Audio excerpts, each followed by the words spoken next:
Hey everybody. So we're going to look at something a little bit probably stranger in terms of differentiation because it's not an idea even without differentiation. So we're doing something called implicit differentiation, and the first step of this is understanding what we mean by the phrase y is implicitly defined as a function of x, right? And you may not have thought about things in this way before. So let's just examine that idea before we get to differentiation of an implicit definition of a function. So here's an example. Suppose I have a right triangle, right? And so I've got one side x, one side y. Let's say I know the hypotenuse is going to be 5, okay? That is a given, okay? If I tell you that the side x is equal to 3, then we know that because we know the sum of the squares of the sides, so if I have 3 squared plus y squared equals 5, it's easy enough to solve this and see that y is equal to 4, right? So when I had x equals 3, this led me to the result y equals 4. And if I then came back and said, wait, I was wrong, it turns out that x is equal to 4, then I would set up my equation, 4 squared plus y squared is equal to 5, and I could solve this for y and get y is equal to 3, right? And I could do this for really any number between 0 and 5 for x and solve for y. I picked ones with nice whole number values, but if you had x equals to 1, then y would be the square root of 24, right? So you can always do this. We choose an x value, we get a y value. Well, this is really what a function is, right? Given an x, I can determine what y has to be. And the relationship that we used here was x squared plus y squared had to be equal to 25, right? That's the Pythagorean theorem in terms of the names that we gave, right?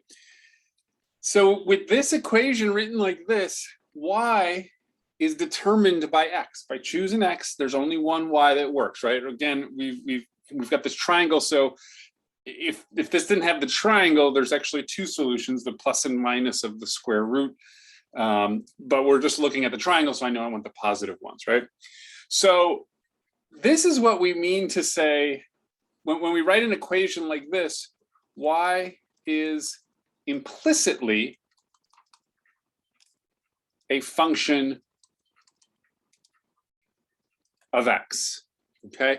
So to see what we mean by implicitly here, maybe it's easiest to just look at what an explicit function would be. We can solve this and get y squared is equal to 25 minus x squared, and then y is equal to, so again, if we weren't looking at triangles, solving for y would give us two results, the positive and negative square root of this. But because we're looking at a triangle, I'm going to choose, oops, not the negative one, that wouldn't make sense. I'm going to choose the positive square root, okay? Right, that's how we were solving this equation each time, or solving to find what y is. We're doing this, this computation that we have written right here. This is now an explicit function of x, right? So what we mean is we can just see clearly what the function is. We're taking 25 and subtracting x squared from it, and then taking the positive square root of that. Whereas here, it's not obvious exactly what the function is, but the fact that we have a relationship means that somehow y is determined by x, and that is that y is a function of x. And in fact, in this case, there were two functions available, right? There was the plus or minus. We took the positive one. So we're a little casual. We say implicitly a function of x. We might actually mean that there's more than one possible function of x available, right? And so the context will determine which choice we made, like we had to choose the positive one here.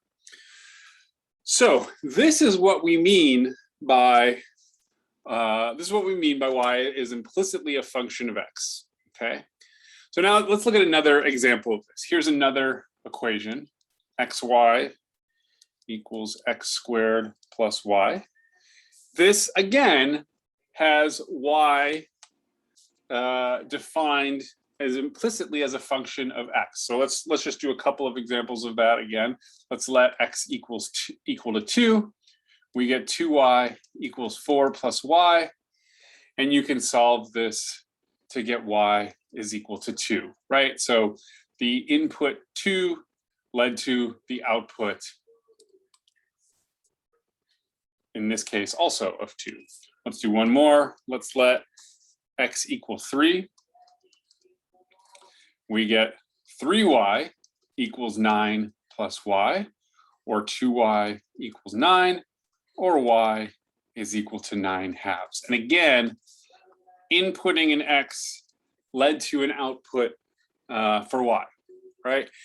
We could probably solve this equation to get an explicit function of y. We could solve this equation to get an explicit function, but let's not do that. Let's use this simple example to examine something else. Notice, so here, let me write this. This function here, or this equation, defines y implicitly as a function of x. In other words, y is equal to some function of x, even if we can't see it. We don't have it written this way. In theory, it exists. Okay? Well, if I take the derivative of y,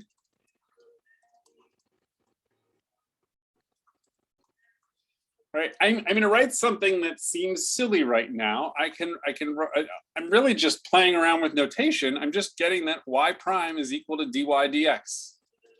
I'm not really saying anything other than the derivative of y is the derivative of y, because we don't really have the function, so there's nothing else to say. It is a function. That's really all I'm acknowledging. Y is a function of x. Therefore, it at least has the possibility, if it's differentiable, that the derivative exists and we have a name for it. That's really all I'm saying right here. There's not a whole lot of content to those couple of lines there, okay? However, acknowledging that it exists lets us do something interesting.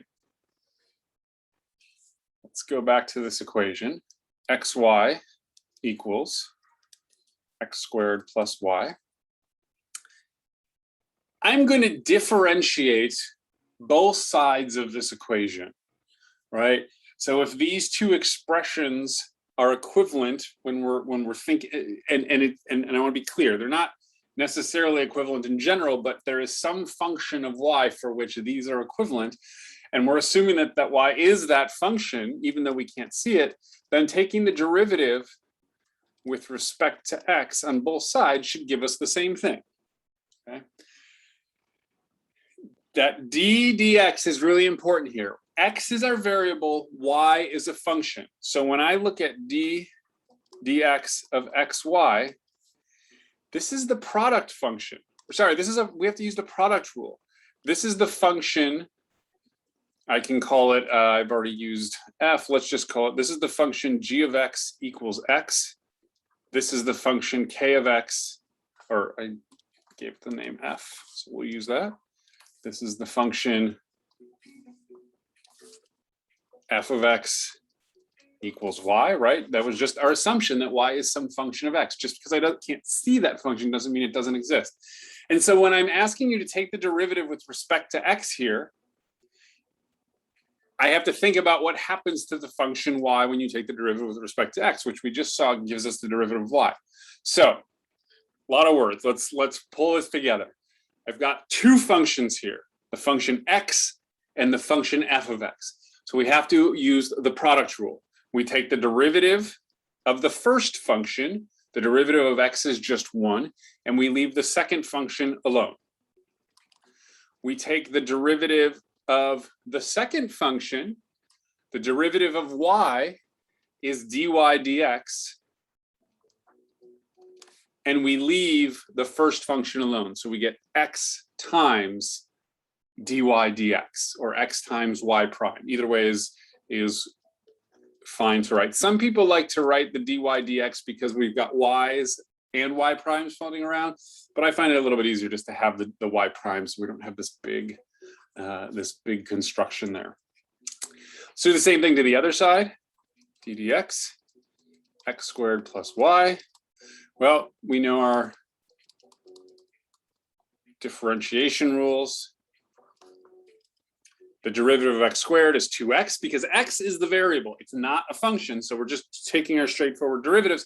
Here, this is some function. I don't know the derivative of that function, right? I'm not taking the derivative with respect to y. If y was the variable and then the derivative of y is just 1, but y isn't the variable, it's the function. There's some function we can't see. So the only thing we can do to write the derivative, right, this transition from d dx, the same thing we did over here, from here to here, from here to here, it's like this top line is saying, what's the derivative of y? And we go, oh, I know that one. The derivative of y is the derivative of y, which seems silly, but we'll see in a second why this is important, just having the notation for it. So we have our derivatives for either side of this equation. So I'm just going to put these in. The left-hand side, we had y plus xy prime is equal to 2x plus y prime, right?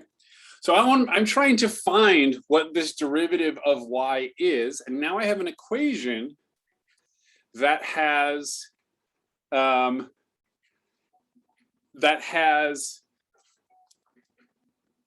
that derivative in it and some other stuff. So let's solve this equation for that. We're just thinking of y prime as like a variable now. So I'm going to take y prime to this side by subtracting it from both sides, and I'll subtract that plain old y away. I can factor out y prime to get x minus 1 equals 2x minus y, and then I get y prime is equal to 2x minus y over x minus 1, okay? Now, this still has y in it, which is a function that we don't know. We never solved for it. Again, this is an example where we could pretty easily. We're just using it for illustration. But it's still important to know that we have some expression for the derivative, even if we don't know exactly what's going on inside that y. It's a mystery machine. It's a function of x, but we don't know exactly what it is. Even without knowing what it is, though, note what we can do. We could, for example, find the equation of the tangent line to the graph of xy equals x squared plus y at the point 3, 9/2, right? This is the point we found right here. Well, we have our point, we need a slope. The slope is y prime. At this point, y prime is equal to 2x, so 2 times 3, I'm just putting this point in, minus 9/2, that's the value of y, over x minus 1, 3 minus 1. So we'll do a little bit of work here. I've got 6 minus 9/2 times 1/2. So this is what, 12/2 minus 9/2 is 3/2, and then 1 times 1/2 gives us 3/4. So here's our slope at this point. So the equation of the tangent line at this point is going to be y minus 9/2 is equal to 3/4 x minus, what was x? 3. And there's our tangent line. Okay, so we've got we started with this implicit function of y. We used the idea that y is a function of x to take derivatives, and then we solved for that derivative in terms of y. And now I'm claiming that I can take that derivative, plug in a value for a particular point that I happen to know, so that I can evaluate what the derivative is, right? We got the value of the derivative at this point 3 9/2. And now I wrote the equation of the tangent line, right? So I'm implying that this derivative should still be equal to the slope of the tangent line, which it is. And let's take a look at the situation graphically. here is the graph of that equation, right? Each point on this graph solves that are 2 points where, or is a point where if I put in the x coordinate and the y coordinate into our equation, xy equals x squared plus y, the equation is true. For instance, we see it goes through 0, 0, because if we put in zeros for all of those, it makes it true. Here's another point where it's true, 2, 4. If you put 2 times 4 on the left, you get 8. And if you put 2 squared plus 4, you also get 8. Here's the point we found at 3 9/2. And then here's the tangent line that we came up with, right? So we now, excuse me, we now see first this red graph, there's the implicit, the function where y is a function of x, right? We're seeing it in a format we're used to. You might recognize that this looks pretty much, this looks like it's probably a rational function, looks like it has an asymptote. If you want to solve that for y, you can see what function it is. And then we also used this idea of this implicit function and the derivative to find this tangent line, which on closer inspection looks like it does what we want the tangent line to do. It looks very much like that red line from the graph when we zoom in, right? And it only becomes very different as we move away from that point. And then it's not the same line. Okay, so this is what we call implicit differentiation. And the idea is just what we saw, that you think of y as a function of x, take a derivative with respect to x, just making sure you are treating that y as a function. You don't treat it the same way you treat the variable x, because one is a function of x and one is just x. All right, let's do a more complicated example. Let's make this a little more difficult. Let's say I have the function now, or the equation, xy plus 2xy squared is equal to 3.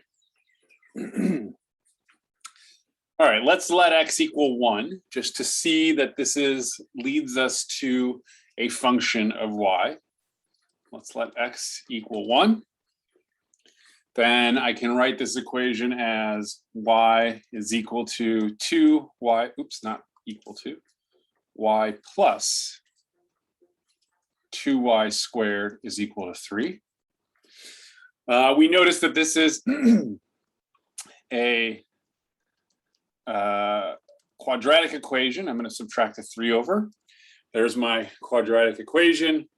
And we can use the quadratic formula for this, right? Quadratic formula solves things like this. Y is going to be equal to -1 plus or minus b squared, that's 1 minus 4 times a times c all over 2a. So I'm just putting in a, b is the one that's here, and c.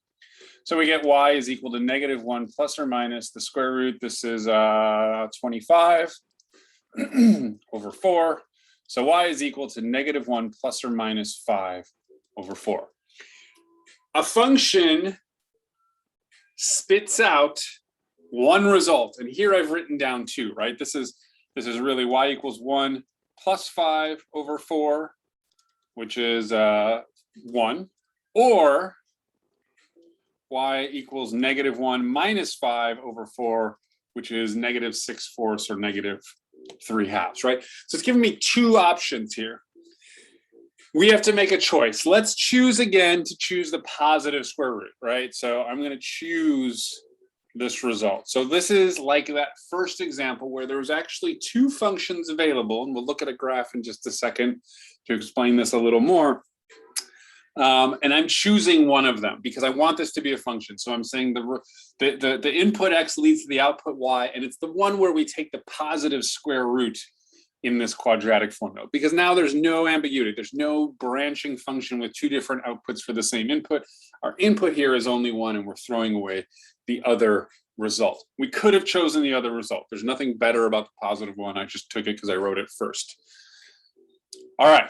So we now see, at least for this input 1, we get an output of 1, right? Not every input necessarily has to have an output, but as long as we even have 1, that's a function with a domain and a range.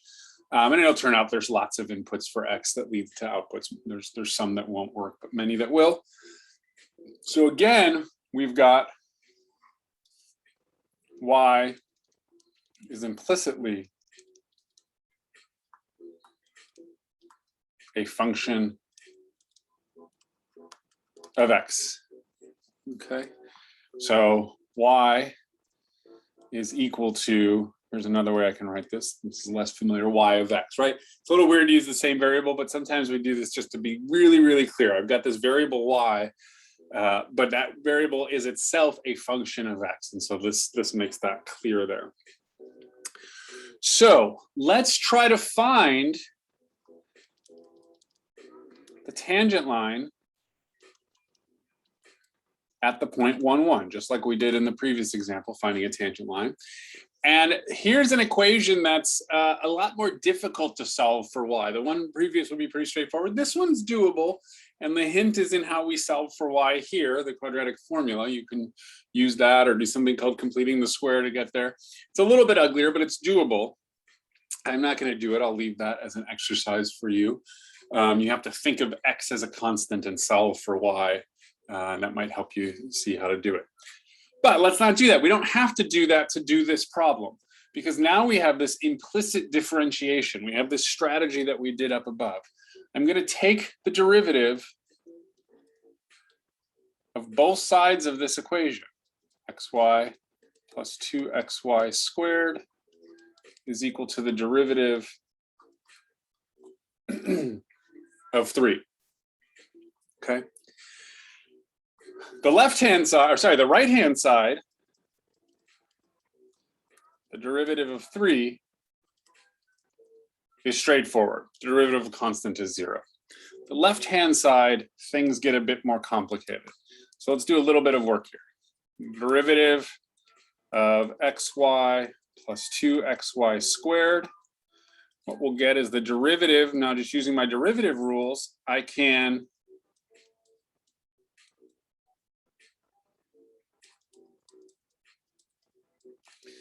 take these derivatives separately. First derivative, we did the same thing up above, right? And the clue was, let's just look at that again. The derivative of xy was to remember that x is a function of x. It's the function, the identity function, put in x, get x out. And f of x, the y is a function of x. And so we had to apply the product rule, and we got y plus xy prime, right? So again, I'm taking the derivative of, there's two functions here and there's a product of them. So I use the product rule. The derivative of x, the first function is 1, and we leave the second function alone. And then we leave the first function alone and take the derivative of the second function. What's the derivative of y? Why, it's the derivative of y, right? It's a silly thing, except it's useful because it gives us something to write. So there's our first derivative. This next one gets a bit more complicated. So, well, first of all, it's a product rule again. So let's think of 2x as one function and y squared as another function. So the first part of this is simple. The derivative of 2x is just 2, and we leave y squared alone. Then we leave 2x alone, and we take the derivative of y squared. All right. Y squared is a function of x inside a function, because y itself is a function, and then we're squaring it. So in other words, we've got a chain rule, right? So if let's do a little bit of work up here. If f of x is equal to x squared and y is equal to g of x, then the function we're looking at, y squared, is f of g of x. Okay, now the derivative of y squared will be the derivative of f of g of x, which we know from the chain rule is f prime g of x, g prime of x. F prime, we know this one, the derivative of x squared is 2x, except we're not doing 2 of x, we're doing 2 of g of x. So 2 g of x, but g of x is just y, so we get 2y. times g prime. Well, g of x is just y, so the derivative is just y prime. And so this derivative of y squared, we get 2y times y prime. In practice, so there's a lot of theory going on here. This y is implicitly a function of x, and then we're applying the chain rule because we're putting it inside another function. But one way to think about it is when we have something like something happening to a y, we take the derivative just like it's x, right? What's the derivative of x squared? It's 2x. What's the derivative of y squared? It's 2y. But then we have this y prime at the end, and we'll always have these y primes jumping out, because if y is a function of x, whatever we're doing to y is a composition. We're putting that function into some other function. So we get 2y squared plus 2x times 2y y prime. Let's simplify this up a bit. We'll have plus 4xy y prime. Okay, so now I can write this whole equation again. So let's copy this just to kind of get ourselves organized again. Things are getting a little bit unwieldy. So we started with this. Now I've worked out all the individual pieces. My left-hand side becomes the derivative of xy, which we have right here. So I'm going to get y plus xy prime, plus the derivative of 2xy squared, which we found to be 2y squared plus 4xy y prime. And the derivative of 3 was just 0.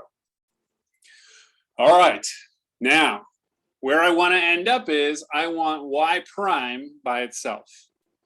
Okay, so I want to just get everything with y prime on one side, or I'm going to leave it here. I'm not going to do anything to these terms with y prime in them, and everything else is going to get subtracted to the other side. Okay, so I have that y plus 2y squared. I subtracted that to the other side. Now I can factor out y prime.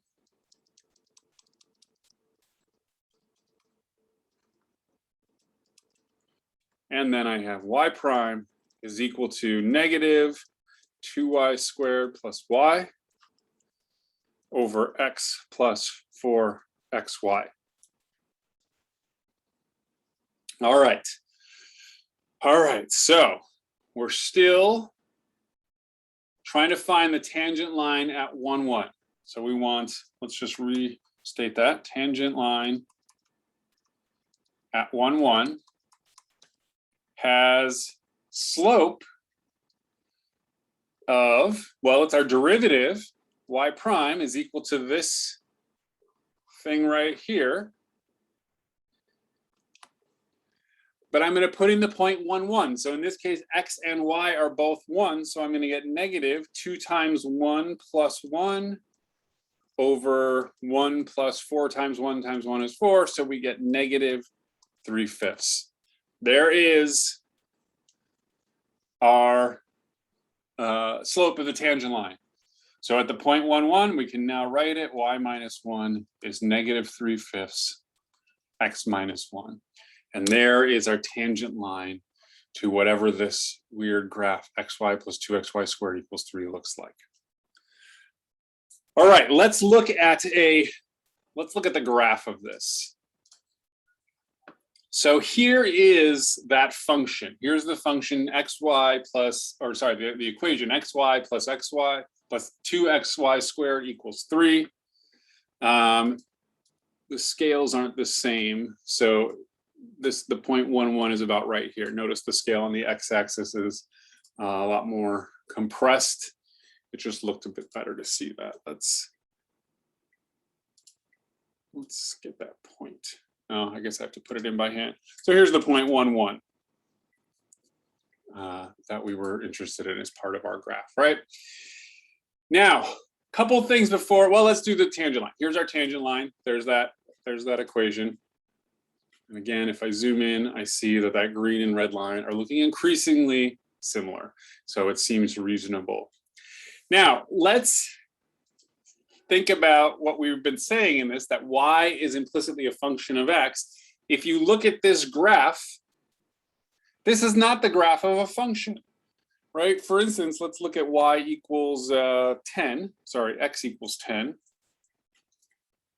Notice there are two places that this line intercepts this graph. What does that mean? This is our vertical line test. If I input 10 for x, there's two possible outputs for y, which is not a function, right?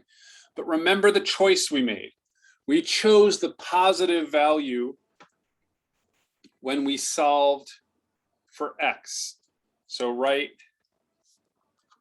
here, we chose the positive value when we used that quadratic function. Here's,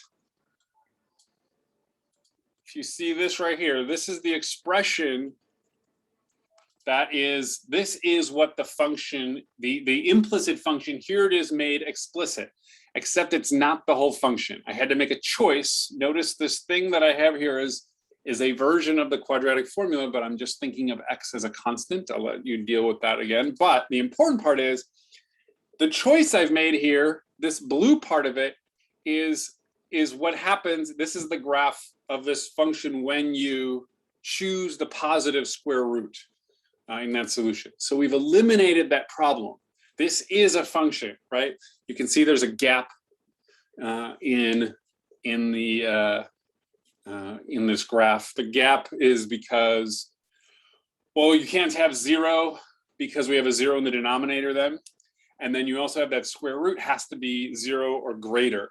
And so if you take an x value less than -24, sorry, between 0 and -24, you end up with a negative number in that square root, which it doesn't know how to handle. That's why there's this weird gap in the middle of this function.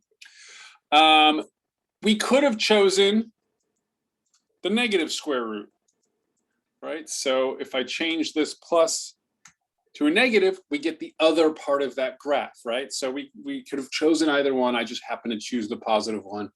And so we see these two graphs together, right? Each of them is a function on its own. The equation can represent more than one function. In this case, it represents two functions, okay?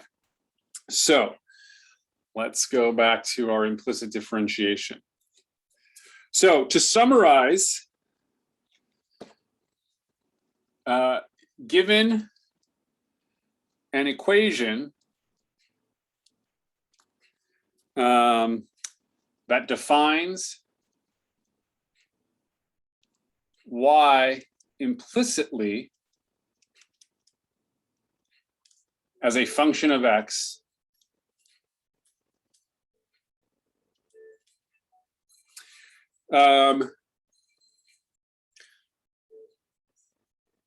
to find dy dx or y prime, take the derivative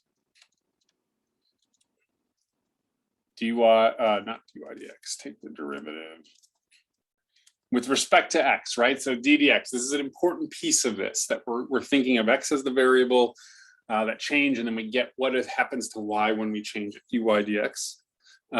Take the derivative of both sides of the equation.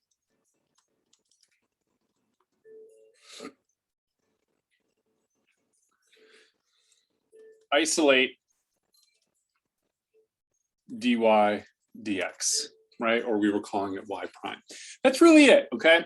And in fact, sometimes you can get away without actually isolating dy dx. Let's for a quick second, let's remember we had this equation here and we solved it for y prime. And then eventually we said, let's put in x and y are 1 and 1 and see what y prime comes out to be. We could have done this a little bit differently. If our goal was to get y prime at x equals 1 and y equals 1, we can actually substitute that in right now. If I put in x equals 1 and y equals 1, so that we get x times y prime is just y prime. 2y squared will just be 2. We have 4 times y prime.